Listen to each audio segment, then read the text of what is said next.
Bueno, mientras estoy confinado, vamos a ir avanzando con los temas mientras me sienta bien y hoy voy a aprovechar que me siento bastante bien para, para continuar, ¿vale?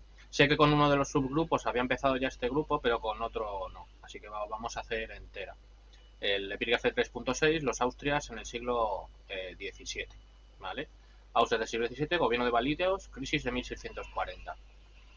Son dos partes bastante diferenciadas. En un primer momento vamos a hablar de qué es eso de los válidos, ¿vale? El gobierno de los válidos. Es una de las grandes novedades de la forma de gobierno durante el siglo XVII. ¿Qué es esto de un válido? Un válido es un miembro de la aristocracia, normalmente de la baja nobleza, y es el amigote del rey, ¿vale? Algunos incluso era su carabina cuando se iba de juerga, etcétera, ¿vale? Es un personaje en el que el rey deposita su total confianza. La mayor parte de los monarcas del siglo XVII, y esto no es una característica solo de la monarquía hispánica, sino que también lo vamos a encontrar en Francia, en Inglaterra, ¿vale? Es que los monarcas se desentienden de las tareas de gobierno. Se centran su atención en otras facetas, como es ir de caza, aquí en la monarquía me gustaba bastante, ir de caza de las dos circunstancias, ¿vale? Y pues juegos, diversiones, etcétera, ¿vale? Y las principales decisiones de gobierno las va a empezar a tomar estos válidos. Como os pongo ahí, pues eso no era un fenómeno exclusivamente de la monarquía. Ejemplos, Francia, Richelieu, por ejemplo. Esto no hace falta que aparezca en vuestros resúmenes, lo de que el ejemplo de Francia, ¿vale? Pero lo pongo ahí para ejemplificar. Los válidos van a gobernar, como os pongo ahí, al margen de lo que es la estructura de gobierno de la monarquía hasta ese momento. Desde el gobierno de los reyes católicos y hasta Felipe II, el sistema básico de gobierno será el rey y el sistema de consejos. ¿Vale? Os recuerdo esos entre 5 y 8 letrados a los que el rey pues preguntaba, hacía requerimientos sobre distintas partes de la administración, y estos consejos, pues eso le daban un consejo, pero la decisión final la tiene el monarca. Pues los válidos van a gobernar al margen de estos consejos, prácticamente no los reúnen, y lo que van a crear son juntas. Es más o menos igual que un consejo, pero una junta es un grupo más reducido y además todos amigos conocidos del válido. El nuevo sistema es un sistema básicamente de corrupción, porque los válidos, que saben que su tiempo en el cargo puede ser limitado, lo que intentan es apropiarse de cuanto dinero, propiedades, cargos, títulos puedan, para él, para su familia y para sus amigos, sí, ¿vale? Válidos famosos, pues hay que poner uno de cada rey, como mínimo. De Felipe III, Duque de Lerma, Duque de Uceda, elegir. Duque de Lerma es el más famoso. Yo sé que pondría. De Felipe IV, el Conde Duque de Levares, es el prototipo de válido por antonomasia. En el caso de Carlos II, pues el padre de Nitart o Fernando de Valenzuela durante la regencia de Mariana de Austria, porque Carlos II, cuando llega al trono en 1665, todavía es un niño, es menor de edad, y su madre va a gobernar durante un tiempo. Y en su mayoría de edad, pues el conde de Oropesa, para mí es el más famoso, el duque de Medinaceli. Eso en cuanto a los válidos. Y a la crisis de 1640. ¿Qué es esto de la crisis de 1640?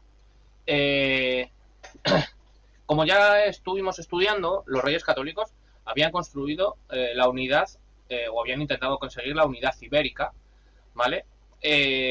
Una en Castilla, una en Navarra, una en Granada, la corona de Aragón, todo bajo una misma monarquía, es decir, todos esos reinos tienen el mismo rey. Pero os recuerdo que cada uno de esos reinos mantiene sus leyes e instituciones. Castilla tiene las suyas, incluso Navarra dentro de Castilla tiene sus fueros propios. Dentro de la corona de Aragón os recuerdo que es una confederación de reinos. Aragón tiene sus propias instituciones, Cataluña las suyas, Valencia las suyas, el Reino de Mallorca las suyas, ¿vale? Y cuando Felipe II une a estos reinos Portugal, lo hace en las mismas condiciones. Os recuerdo que eso no es un país. Los historiadores lo llamamos la monarquía hispánica, pero eso no es un país, no es España. España no existe en ese momento. Cada uno de sus reinos tiene como os pongo ahí, sus propias leyes e instituciones.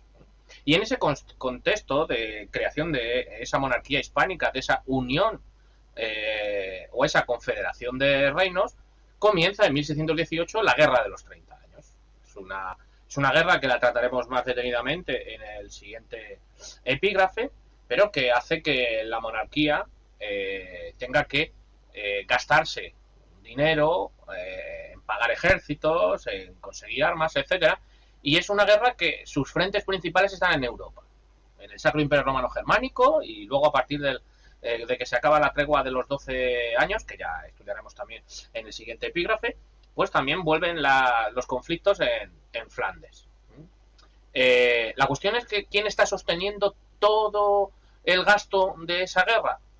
Lo está sosteniendo básicamente Castilla. Porque os recuerdo que es el único reino de todos los que forman parte de la monarquía hispánica que es una monarquía autoritaria, en el que el rey tenía un poder mayor. Os recuerdo que, por ejemplo, en la Corona de Aragón, la característica esencial de esa monarquía era que era una monarquía pactista.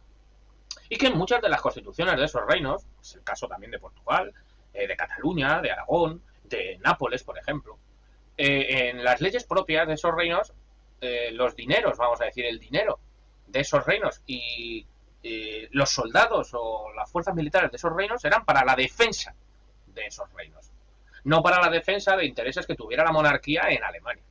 A un señor del reino de Nápoles, lo que esté sucediendo en Bohemia o Moravia, pues demasiados intereses no tiene, ¿vale?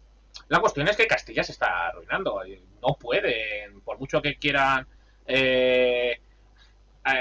absorber de Castilla, tiene un límite, por mucho que tenga sus posesiones americanas. Así que el conde duque de Olivares, os recuerdo que Olivares es el valido de Felipe IV, va a poner en marcha un proyecto para que el resto de los reinos de la monarquía hispánica contribuyan como está contribuyendo Castilla. El proyecto se llama Unión de Armas. Y el proyecto de Unión de Armas consistía básicamente en que, según la riqueza de cada uno de los reinos, pues cada uno de los reinos tenía que poner un dinero y poner unos soldados para el sostenimiento de la monarquía, ¿vale? Y eso es el intentar poner en marcha esta unión de armas, que al fin y al cabo lo que hace es saltarse las leyes propias de muchos de estos reinos, va a desencadenar la crisis más grave de la monarquía a lo largo de todo el siglo XVII. Es la crisis de 1640, ¿vale? Cataluña es donde va a explotar eso con más fuerza.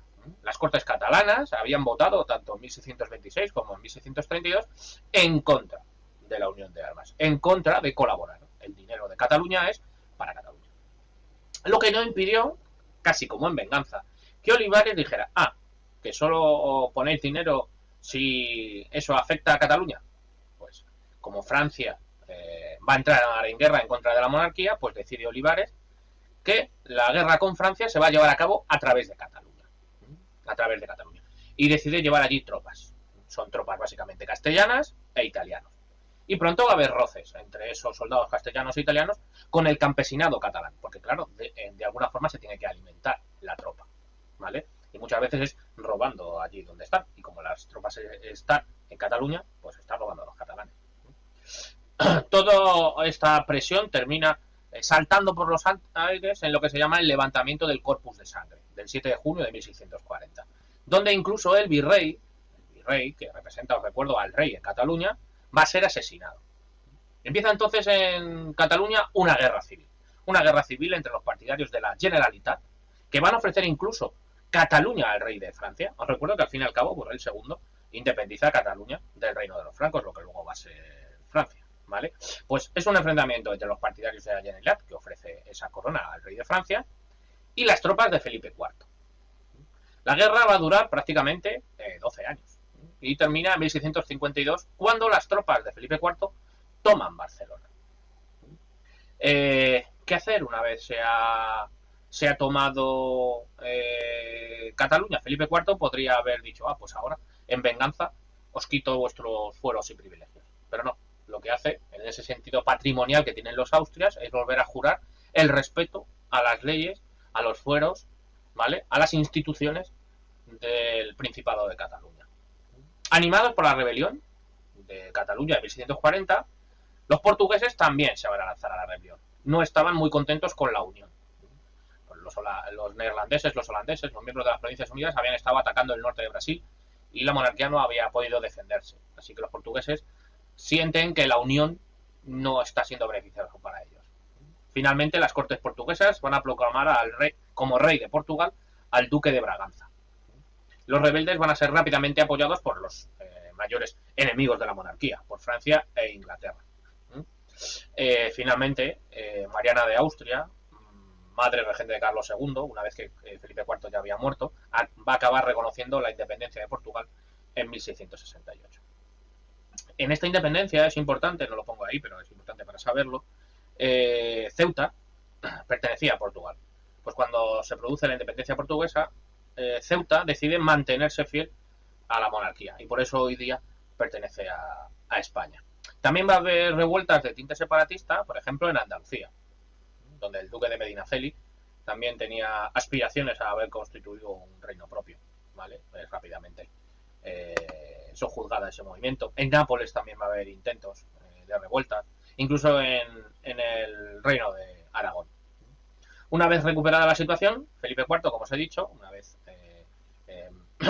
detenida la rebelión en Nápoles, en Aragón, en Cataluña, va a mantener los fueros en los distintos territorios. Vuelve a jurar sus leyes propias, con lo que se mantiene la situación de una unión de reinos bajo su corona. ¿Vale? Pues de esta forma terminamos este epígrafe.